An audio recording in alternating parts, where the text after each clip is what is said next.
Hi friends, welcome back to my channel. ఈ వీడియోలో నేను మీకు పితకపప్పు కూర ఎలా చేసుకోవాలో చూపిస్తాను. ఇదైతే చాలా టేస్టీగా ఉంటుందండి.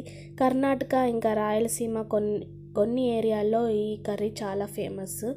ఇది అనపకాయ అంటారండి. చూడ్డానికి చిక్కుడుకాయలాగే ఉంటాయి, అనపకాయలు అంటారు. సో వీటిలో ఉన్న గింజల్ని ఒలుచుకొని వాటర్లో ఒక 6 to 7 అవర్స్ నానబెట్టుకొనేసేయాలి. ఇలా నానబెట్టుకుంటే ఆ పైన ఉన్న ఆ పొట్టు ఏదైతే ఉందో అది ఈజీగా వచ్చేస్తుంది.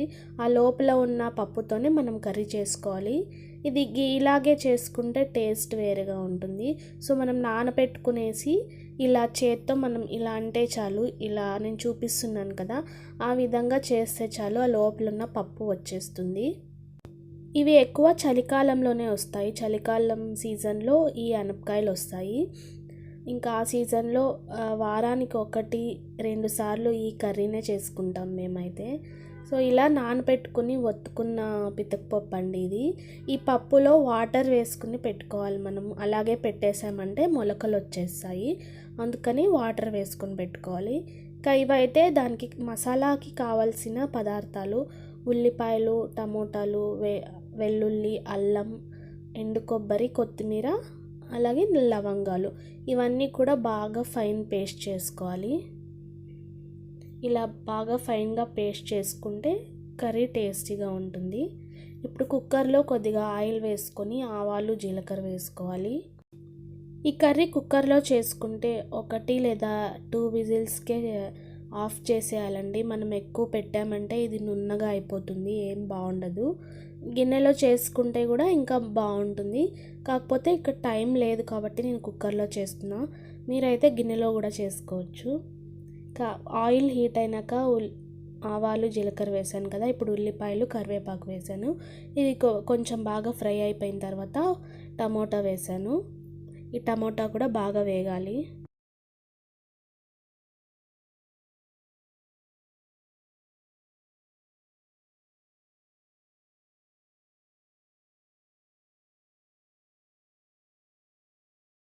టమాటాలు, ఉల్లిపాయలు బాగా వేగిన తర్వాత పితకపప్పు వేసుకోవాలి. ఈ పప్పుని వాటర్లో బాగా వాష్ వేసుకొని అలాగే పొటాటోస్, ఆలు కూడా వేసుకొని కొద్దిగా పసుపు వేసాను. మీరు కావాలనుకుంటే వంకాయ కూడా వేసుకోవచ్చు, చాలా టేస్టీగా ఉంటుంది. నేనైతే ఇక్కడ వంకాయలు వేయటం లేదు, అవి వేస్తే ఇంకా టేస్టీగా ఉంటుంది. ఇవి కొంచెం సేపు ఆయిల్లో మగ్గనిచ్చుకోవాలి.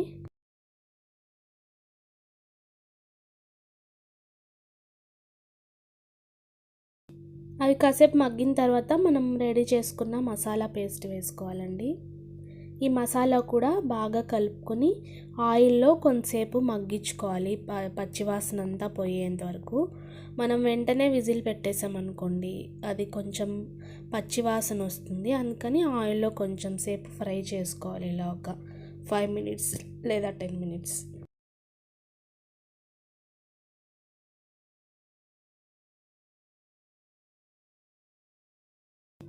ఇప్పుడు అది కాసేపు మగ్గిన తర్వాత ఉప్పు, కారం, ధనియాల పొడి 3 కూడా వేసుకుని బాగా మిక్స్ చేసుకుని మనకు ఎంత వాటర్ కావాలో అంత వాటర్ వేసుకోవాలి. కొంచెం లూజ్గా ఉండాలంటే వాటర్ ఎక్కువ వేసుకోండి, లేదు మాకు కొంచెం గ్రేవీ కానీ గట్టిగా ఉండాలనుకుంటే వాటర్ తక్కువ వేసుకోండి.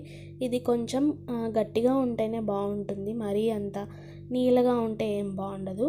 ఇక్కడ మిక్సీ జార్లోనే కొంచెం వాటర్ వేసుకొని ఆ వాటర్ వేస్తున్నాను నేను.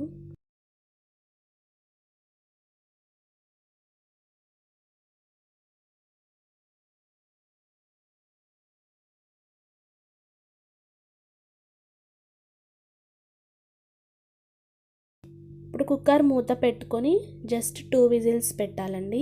ఆ విజిల్ అయిపోయిన వెంటనే మనం తీసేసుకోవాలి, లేదంటే అది నున్నగా అయిపోతుంది.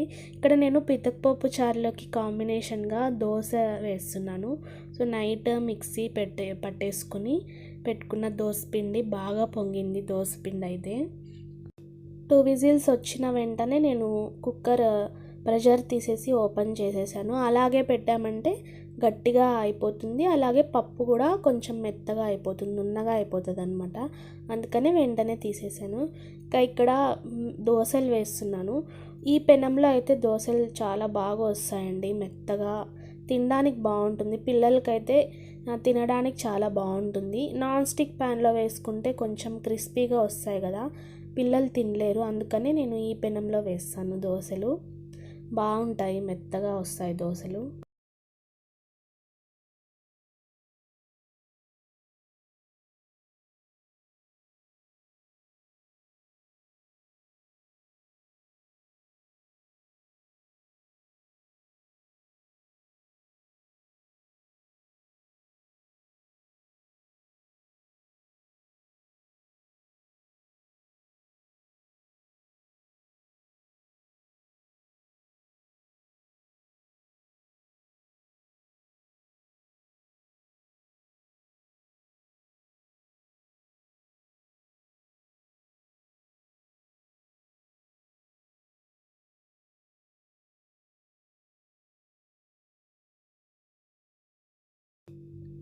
దోశ అండ్ పితకపప్పు కూర అయితే రెడీ అయిపోయింది.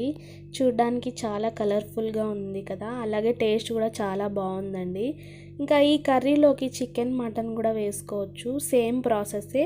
చికెన్ మటన్ ఒక 70% ఉడికిన తర్వాత ఈ పప్పు వేసుకొని ఉడికించుకొని దించుకుంటే చాలా బాగుంటుంది. నచ్చితే మీరు కూడా ట్రై చేయండి.